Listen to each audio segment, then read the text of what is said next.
이 시간에 하나님의 말씀 마태복음 10장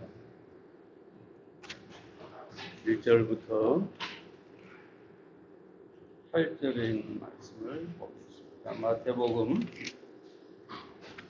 마태복음 10장 1절부터 8절이 되겠습니다.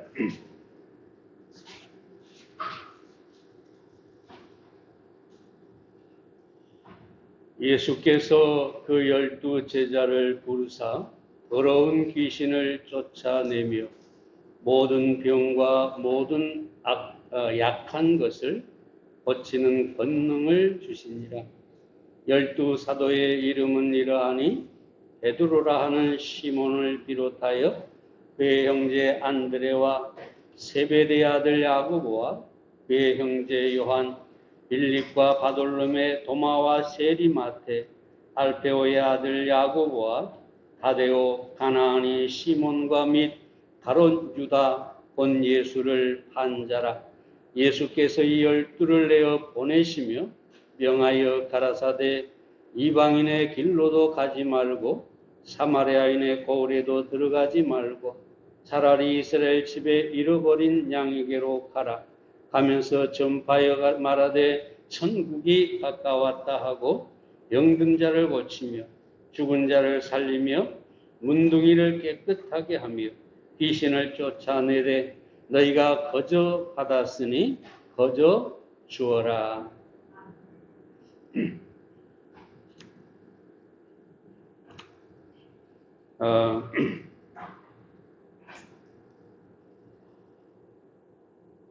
그리스도인의 삶은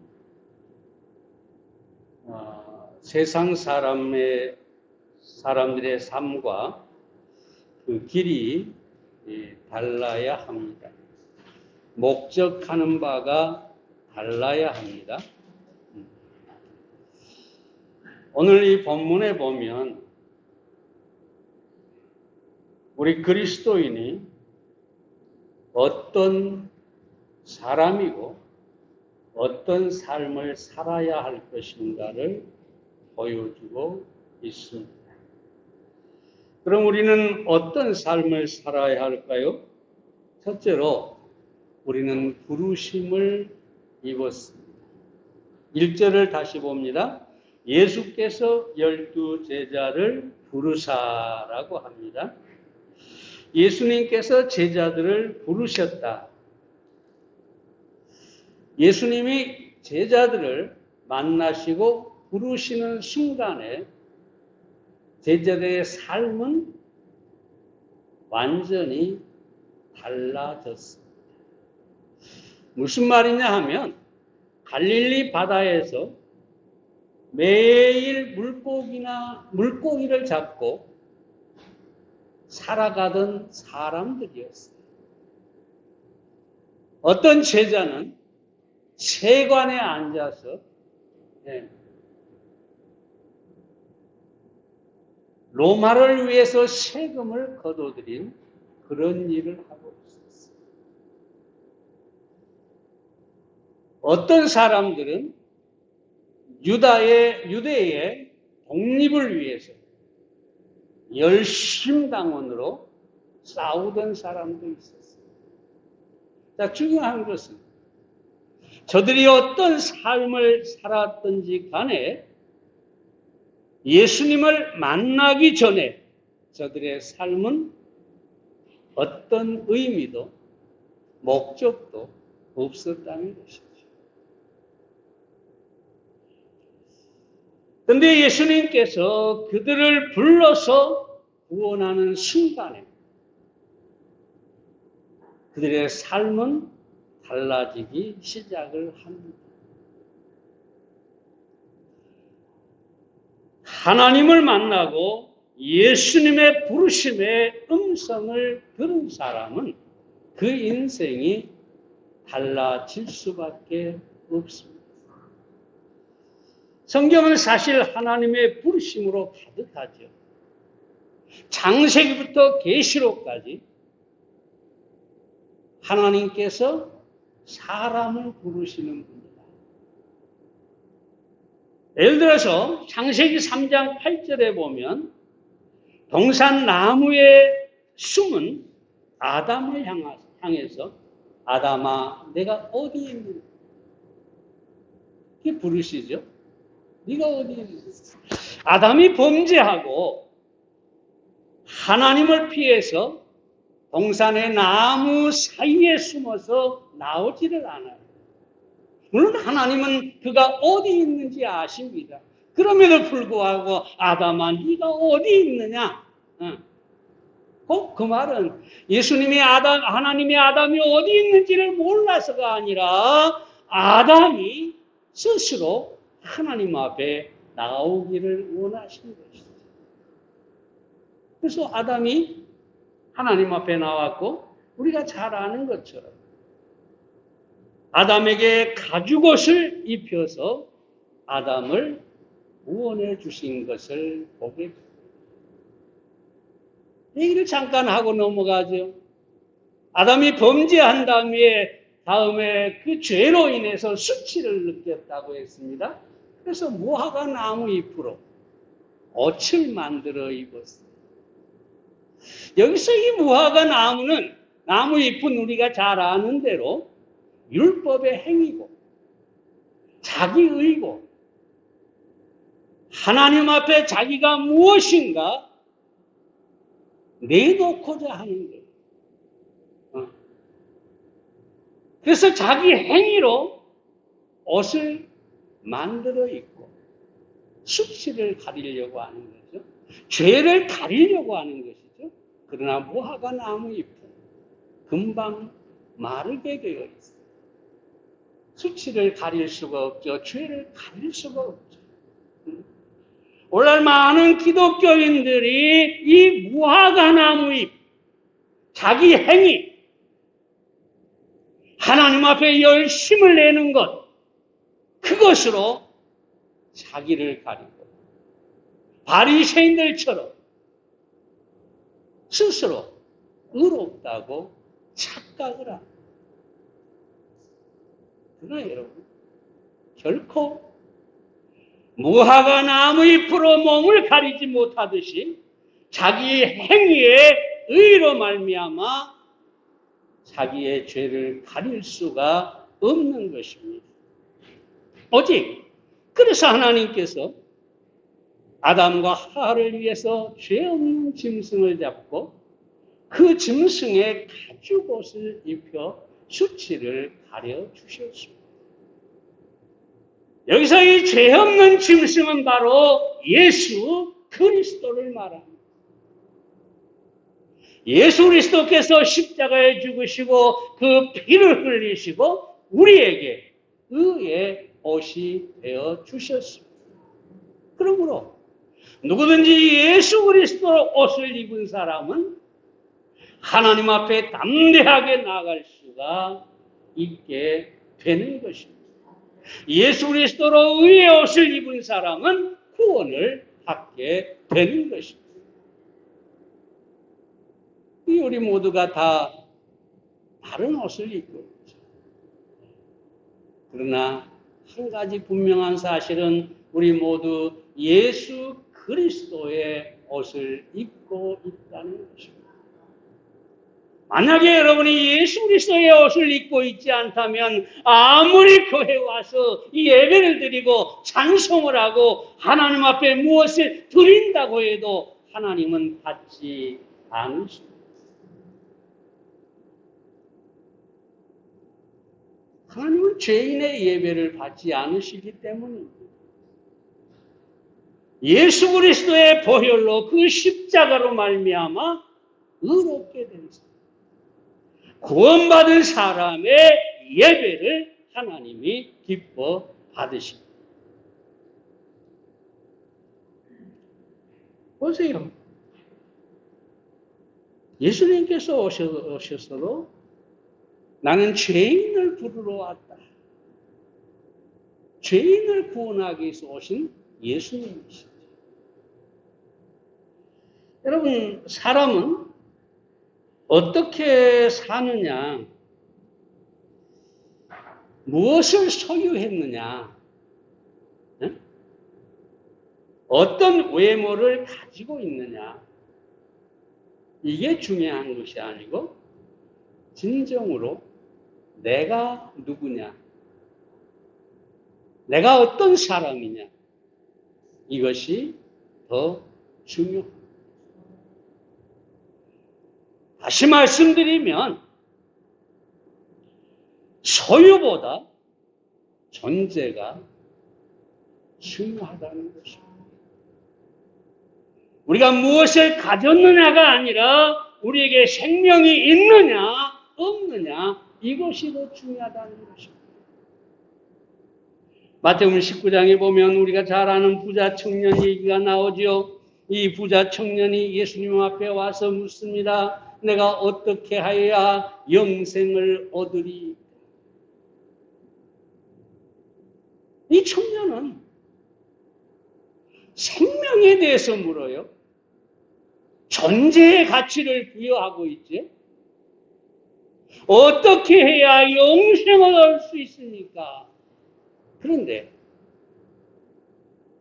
예수님께서 네가 정말로 영원히 사는 것에 관심이 있다면 네 소유를 팔아 가난한 자들에게 주고 나를 따르라고 합니다. 이 부자 청년은 영생에, 존재에, 생명에 관심이 있는 것 같았는데 어떻게 반응합니까? 부자. 자기의 소유를 버리지 못하고 결국은 예수님을 떠나버렸어요. 이 부자 청년에게 보세요. 그의 소유는 이 부자 청년이 가치 있게 여겼지만 결국은 그는 영원히 사는 것, 그의 존재를 잃어버렸어요.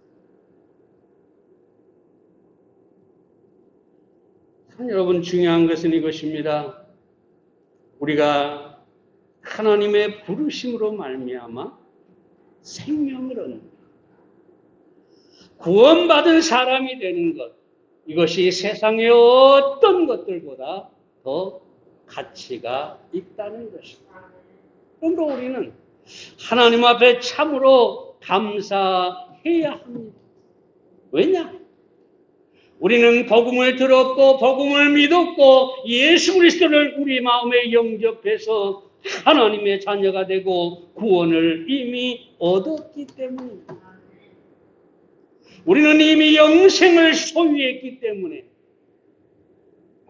우리는 세상의 모든 것을 가진 사람보다 더 가치 있는 존재가 되었다는 것입니다. 그러므로 우리는 마땅히 기뻐하고 감사하고 하나님 앞에 예배를 드려야 될 줄로 믿습니다. 어떤 사람이 한평생 정신없이 살다가 하나님이 계신지 안 계신지도 생각해 볼 틈이 없이 살다가 죽어서 천국과 지옥 문 앞에 딱 갔는데 베드로가 오른손에 생명책을 딱 들고 그 앞에 버티고 서 있더라고요. 그래서 이 사람이 막무가내로 천국으로 팍 들어가려고 하니까 베드로가 하는 말이 당신 이름은 이 생명책에 없어. 그러니까 그 사람이 내가 세상에서 얼마나 바쁘게 성공적으로 살았는데 내 이름이 없다니요. 다시 한번 찾아보시오. 내 이름이 분명히 있을 것입니다. 나는 열심히 성실하게 성공적인 인생을 살았는데 내가 왜 내 이름이 거기에 없단 말입니다. 그래서 이건 물론 사실은 아닙니다. 베드로가 이렇게 얘기했다가 나도 바빠서 너무 바빠서 당신의 이름을 기록할 틈이 없었어. 오늘날 사람들이 하나님, 생명 이런 부분에 대해서 관심이 없어요. 물론 이 세상에서 오래 장수하고 건강하게 사는 일에는 정말로 가치를 부여합니다. 좋은 것 먹고 운동하고 왜? 오래 살려요. 그런데 여러분, 그건 진정한 생명이 아닙니다. 왜요? 시간은 흐르고 있고 시간이 지나면 한 줌의 흙으로 돌아가 버려요. 얼마 전에도 장례식에 갔다 왔어요. 아니, 어제도 다녀왔어요. 어제 다녀왔는데 세상에 100세를 사셨대요. 100세. 대단하죠? 100세. 아마 모든 사람들이 그렇게 살기를 바랄 겁니다. 근데 문제는 뭐냐? 100세를 살면 뭐 합니까? 흙으로 들어가면 한 줌의 흙이 되고, 화장터로 가면 한 줌의 채가 되고, 마치 인생이라고 하는 것은 없는 것과 같고 그림자와 같고 헛된 것이죠. 진정한 생명은 하나님을 통해서 우리에게 주어지는 영원한 생명뿐입니다. 세상 사람들이 그저 바쁘게 열심히 살아가면서도 이 진정한 생명, 영생에 대해서는 관심이 없습니다.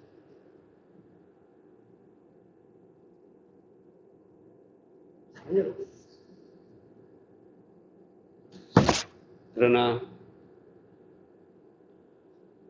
우리는 영생을 얻었습니다. 우리 가운데 비록 좀 가난할 수도 있고 몸이 좀 병이 들 수도 있고 어떤 사람은 좀 일찍 천국에 갈 수도 있고 우리 모두가 다 다르겠죠. 그러나 한 가지 똑같은 사실은 뭐냐? 우리는 영원한 생명을 이미 얻었다는 것입니다.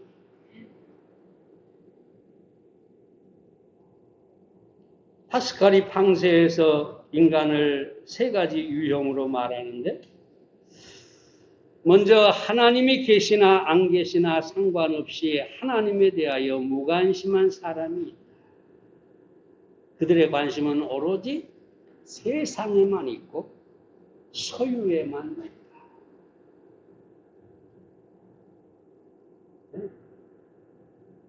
베드로 앞에 선 그 사람처럼 그저 세상, 오로지 세상, 오로지 얼마나 더 갖느냐, 얼마나 더 장수하느냐,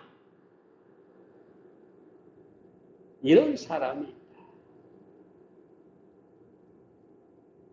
두 번째는, 다음으로는 하나님을 발견하려고 몸부림치면서 평생 동안 애쓰는 철학자가 있다. 또 이렇게 말할 수 있어요. 종교인이 있다. 평생을 하나님을 알려고 애를 쓰고 또 애를 쓰고, 그러나 여러분, 인간은 스스로 하나님을 발견할 수 없습니다. 아무리 IQ가 뛰어난 사람도, 평생을 연구에 바친 사람도, 예를 들어서 신은 무엇인가, 신은 어디에 있는가, 신은 어떻게 만날 수 있는가, 평생을 노력해도 결코 만날 수 없습니다.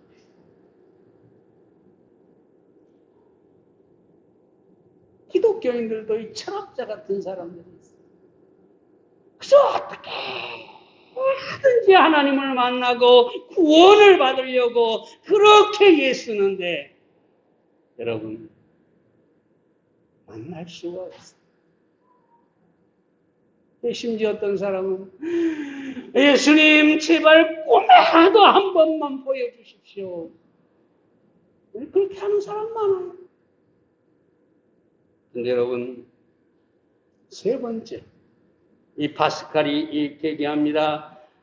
끝으로 하나님을 그리스도를 통하여 발견하고 섬기는 사람입니다. 예수 그리스도를 알고 그 복음을 깨닫고 예수 그리스도를 믿음으로 말미암아 하나님을 만난 사람들이, 우리는 세 번째 유형의 사람들인 줄로 믿습니다. 파스칼이 이렇게 얘기합니다.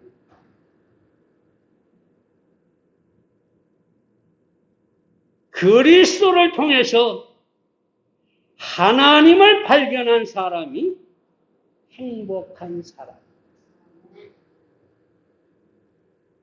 세상에 많은 것을 소유하고 높은 자리를 차지하고 이런 사람들이 행복한 사람이 아니라, 100세를 산다고 행복한 게 아니라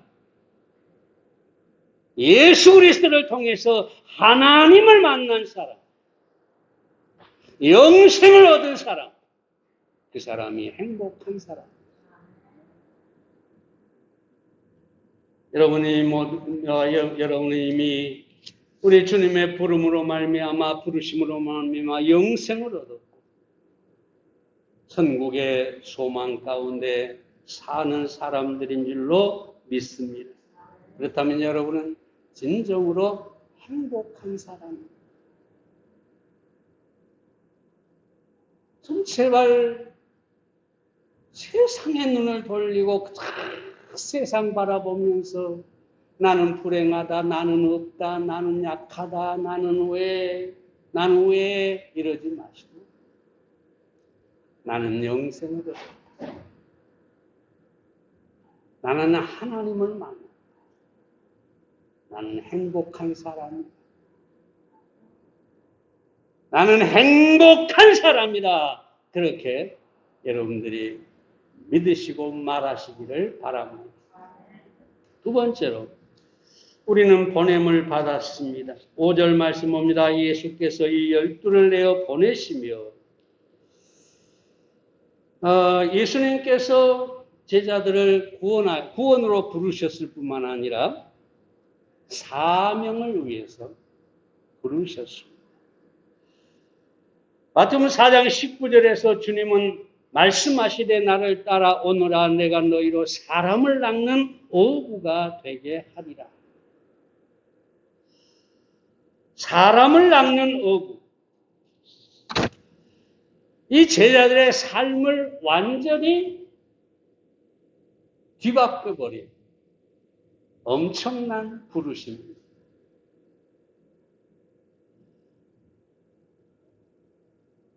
갈릴리 바다에서 고기를 잡고 살아가던 그들을 주님이 부르시는 순간에, 그리고 사명을 주는 순간에 저들의 인생은 완전히 달라져 버렸습니다.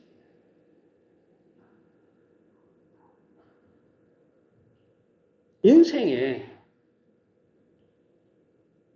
사명을 발견한 사람, 자기 사명이 있는 사람, 이 사람의 인생은 달라질 수밖에 없는 것이죠.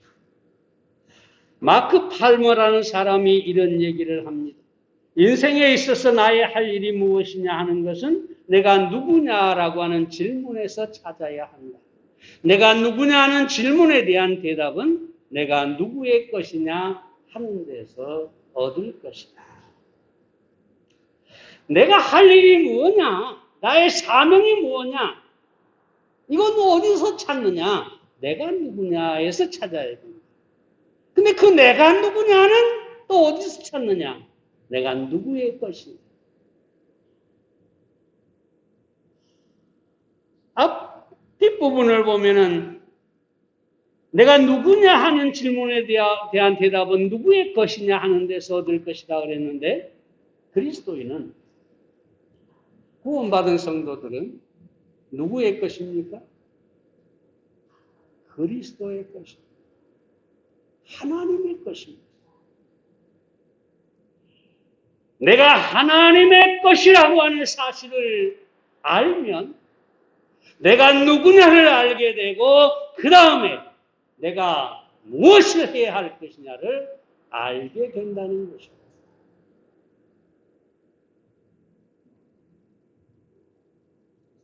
우리는 주님의 것이고 주님을 위해 살아야 하는데 그럼 우리가 가져야 할, 해야 할 일은 무엇입니까? 사명은 무엇입니까? 먼저 우리는 지상 사명, 복음 전도가 우리의 사명입니다. 마태복음 28장 19절 20절에 보면 그러므로 너희는 가서 모든 족속으로 제자를 삼아 아버지와 아들과 성령의 이름으로 칭례를 주고 내가 너에게 분부한 모든 것을 가르쳐 지키게 하라라고 말씀하셨어요. 예수님께서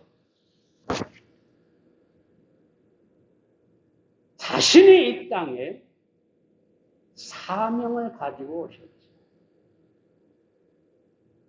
그 사명은 노마를 정복하고 세상의 왕이 되는 것이 아니에요. 그 사명은 이 세상에 무슨 부자가 되는 게 아니었어요. 예수님께서 마음만 먹으면 빌 게이츠가 뭡니까? 세상의 모든 것을 다 소유할 수 있는 분이고 사실은 그분의 것이죠. 그런데 예수님은 그것이 사명이 아니에요. 십자가에서 우리를 대신하여 죽으시고 우리의 속죄를 지시고 우리를 구원하는 것이 그분의 사명이었어요.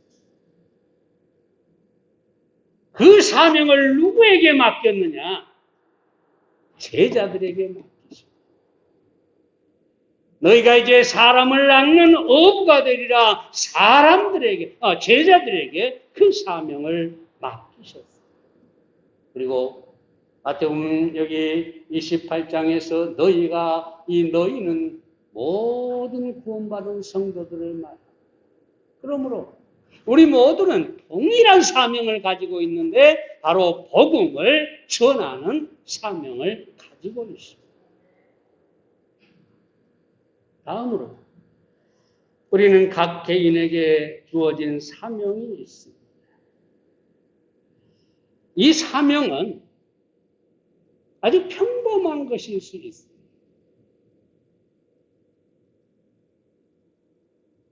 예를 들어서 가정에서 부모라고 한다면 자식을 양육하고 그들의 필요를 채우고 그들을 돕는 사명, 이게 있습니다. 종종 어떤 일환들 보면은 아예 가정 팽개치고 교회만 가서 전도한다고 돌아다니고 아예 그런 사람들이 있는데 여러분 우리가 분명히 알아야 합니다. 전도하는 사명과 동일하게 가정에서 가정을 돌보는 사명도 같은 가치가 있다는 것입니다. 우리가 직장에서 일하는 것, 그것이 사명일 수 있고 어떤 사업을 하든지 그것이 하나님께서 우리에게 맡기신 사명일 수도 있습니다. 물론 목표는, 목적은 분명해야 되겠죠. 우리 주님의 영광을 위해서 그 일을 하고 주님의 영광을 위해서 우리가 수고하고 그러면 그것이 우리의 사명이 되는 것입니다. 그래서 여러분에게 말씀드리고 싶은 것은 이것입니다. 사명은 우리의 존재 가치를 높여준다는 것입니다. 사명을 이루는 것이 우리의 삶을 복되게 한다는 것입니다. 마틴 루터 킹 목사는 그래서 목숨을 걸 만한 일을 찾지 못한 사람의 삶은 가치 있는 인생이라고 할 수가 없다라고 했습니다. 토마스 칼라일은 복 있는 사람은 자기의 천직을 발견한 사람이라 그에게 다른 축복이 있느냐고 묻지 말라. 자기 사명을 가진 사람은 더 이상 다른 축복이 의미가 없다는 거예요. 사도 바울을 보십시오. 그는 예수 그리스도의 복음을 전하는 것이 그의 사명이었어요. 다른 건 필요가 없었어요. 그런데 바울의 인생은 탁월했고 가치가 있었고 그는 행복한 삶을 살았습니다. 아무것도 그를 불행하게 할 수가 없었어요. 매를 맞고 감옥에 갇히고 심지어 이 단두대에서 목이 잘리는 그 순간에도 바울을 두렵게 하거나 바울을 불행하게 하는 것은 결코 없었어요. 그것들이 바울을 정말로 이 절망에 빠뜨리는 그런 일이 없었어요. 제가 말씀드리고자 하는 것은 뭐냐면 진정한 사명을 가진 사람은 어떤 것도 두려워하지 않고 어떤 것도 불행이라고 여기지 않게 된다는 것입니다. 여러분, 사명감을 가지십시오. 주님의 영광을 위해서 내가 어떤 일을 하든지 셰익스피어인가요? 누가 그랬다죠? 식당에 딱 들어갔는데 사람들이 막 그 사람을 열렬히 환영하고 칭송하니까 청소하던 그 식당의 종업원이 슬그머니 밖으로 나가서 청소를 하죠. 얼굴은 완전히 인상이 있습니다. 저런 사람은 저렇게 사는데 왜 나는 이 모양이냐?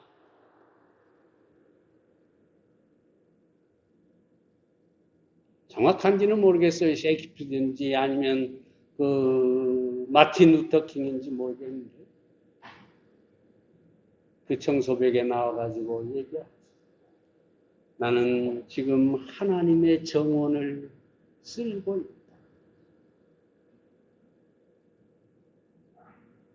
그런 사명을 가지고 청소를 해보세요.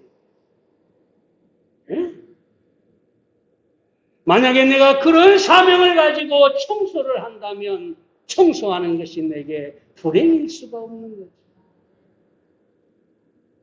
그럼 여러분 무엇을 하든지 주님이 나를 이 일로 부르셨다, 나에게 이 일을 맡기셨다 하는 사명감을 가지고 일을 할 수 있기를 바랍니다. 미국의 유명한 신학자의 목회자였던 고든 맥도날드라는 사람이 이렇게 얘기합니다. 인간의 삶을 두 가지로 얘기하는데 하나는 쫓기는 삶이다. 일에 쫓기고 환경의 지배를 받으며 사는 사람. 이런 쫓기며 사는 사람의 얼굴에 근심이라는 표딱지를 사람은 근심이라는 표딱지를 달고 산다. 신기루를 쫓아 살다가 허망함에 절망한다. 그 욕심이 만족이 없으므로 항상 불평을 달고 산다. 무엇인가를 얻으려고 쫓아가는 삶은 불행하다는 것입니다. 또 하나는 부름받은 삶이다. 이 사람은 왜 사는지를 안다. 하나님의 소명을 따라 목적 있는 삶을 산다. 쫓기는 불안이 아니라 사명을 이루며 평안을 누린다. 그 이마에는 항상 평강이라고 써있다. 자존감과 가치감을 느끼며 행복하게 삽니다. 잘 들으십시오. 소유의 크고 작음이 문제가 아닙니다. 일이 얼마나 크냐 작으냐 문제가 아닙니다. 내가 무엇을 하든지 하나님의 부름받은 삶이라고 생각하고 사명감으로 살아가면 그 인생은 복될 수밖에 없다는 것입니다. 사명으로 사십시오. 무엇을 하든지 우리 주님의 영광을 위해 하십시오. 그럼 여러분이 어떤 상황, 어떤 처지에서 무슨 일을 하든지 여러분은 행복하게 될 것입니다. 마지막 세 번째로 거저 받았으니 거저 주어야 합니다. 8절 하반절 봅니다. 너희가 거저 받았으니 거저 주어라. 부르심과 보내심 그리고 우리에게 주라고 합니다. 금년의 표어가 우리는 주는 것입니다. 사실 이 제자들에게 예수님이 권능을 주셨죠. 병을 고치고 여러분 대단한 권능을 주셨어요. 그런데 그 엄청난 권능을 너희가 거저 받았으니 거저 주라. 거저 주는 것. 이것이 바로 성도의 삶입니다. 사도행전 8장에 시몬이라는 사람이 나오죠. 본래 직업이 마술쟁이였는데 마술로 돈을 버는 사람이었는데 어쩌다가 그 믿음을 갖게 됐죠. 그런데 어느 날 베드로가 와가지고 기도를 하는데 사람들이 성령을 받고 엄청난 놀라운 일들이 일어나니까 충격을 받았어요. 왜? 자신은 사람들을 속이는 마술을 했는데 딱 이 사람들을 보니까 아니에요. 이건 마술이 아니라 진짜거든요. 진짜 병이 났고 진짜 사람들이 변하고 진짜 놀라운 일들이 벌어지니까 놀래가지고 돈을 갖다 바치면서 나도 그런 권세를 달라. 나도 그렇게 하고 싶다. 나에게도 달라. 그때 베드로가 네가 하나님의 선물을 돈을 주어 살려고 하느냐 하면서 책망하는 것을 봅니다. 오늘 많은 사람들이 기적을 한다, 병을 고친다, 신유를 한다, 방언을 트게 해준다, 온갖 이런 목사들, 이런 사람들이 많아요. 근데 다 이 시몬입니다. 이 시몬이에요. 그들의 목적 동기가 뭐냐 하면 그런 것을 통해서 자기 욕심을 채우는 것이죠.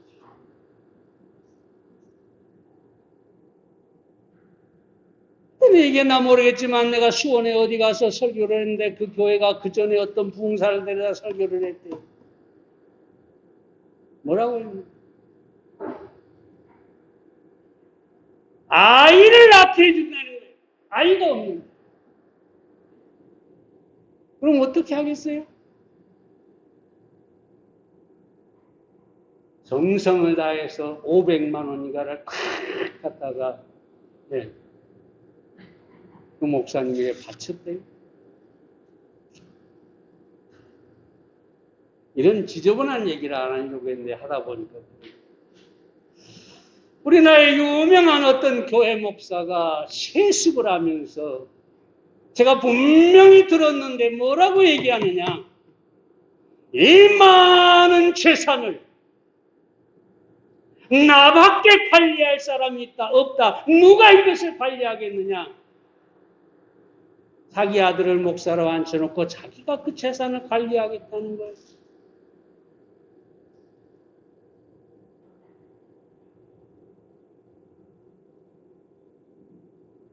얼마나 교만합니까?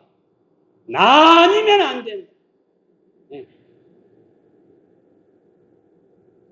아무리 대교회를 하고 유명한 목사라도 싹군일 뿐이라는 것을 알아야 합니다. 어찌하다 보니까 시간이 많이 가네요. 빨리 정리를 하겠습니다. 거저 주는 것.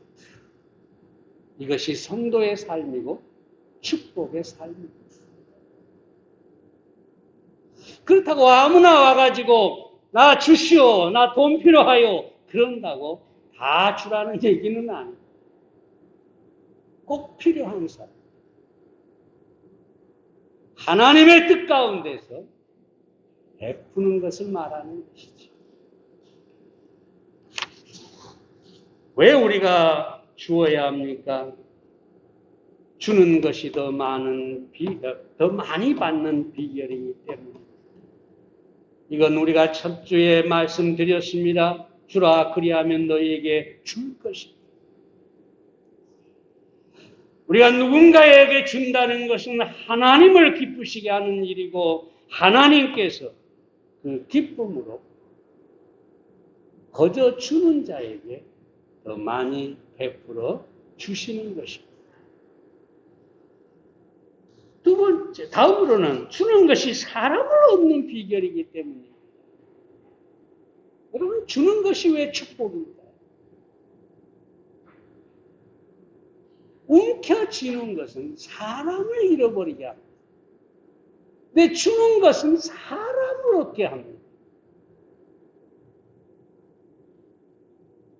그리고 내가 준 것보다 사람을 얻었다면 이 사람은 주는 것보다 수백, 수천 배 가치가 있는 겁니다. 예수님이 뭐라고 합니까?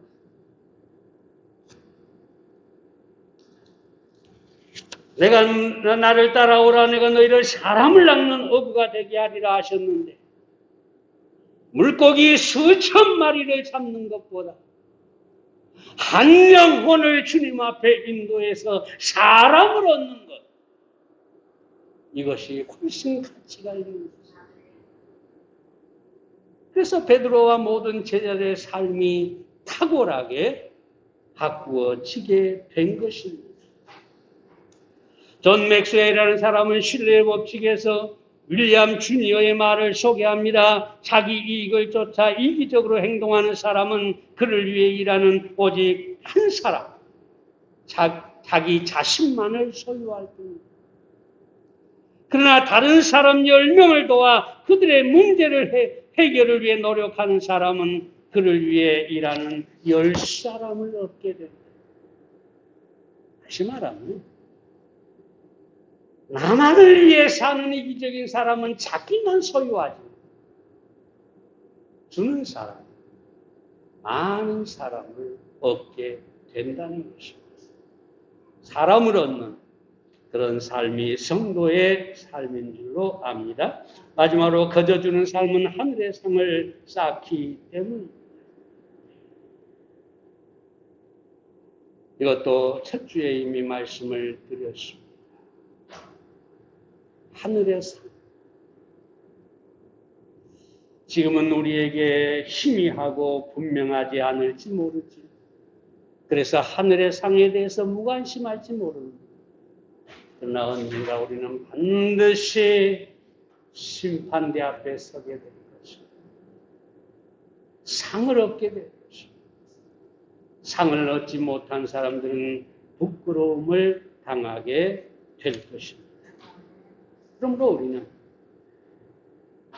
주는 삶, 거저 주는 것이 축복의 삶이고 성도의 삶이라는 것을 분명히 알아야 되겠습니다. 기도하겠습니다. 살아계신 아버지 하나님, 주신 은혜 감사합니다. 오늘 성도의 복된 삶이라는 제목으로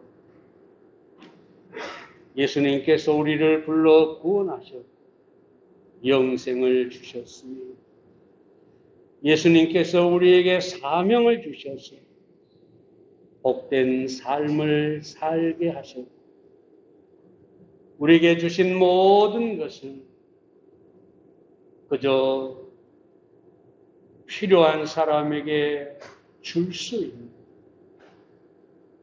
그것이 바로 복된 삶이라고 하는 말씀을 듣습니다. 우리 모두가 성도로서 하나님의 부르심을 따라 살아갈 수 있게 해주시고 그래서 우리의 인생이 가치가 있고 복되게 해 주시옵소서. 주님께 맡겨드리고 예수님의 이름으로 기도해 싸움나이다. 아멘.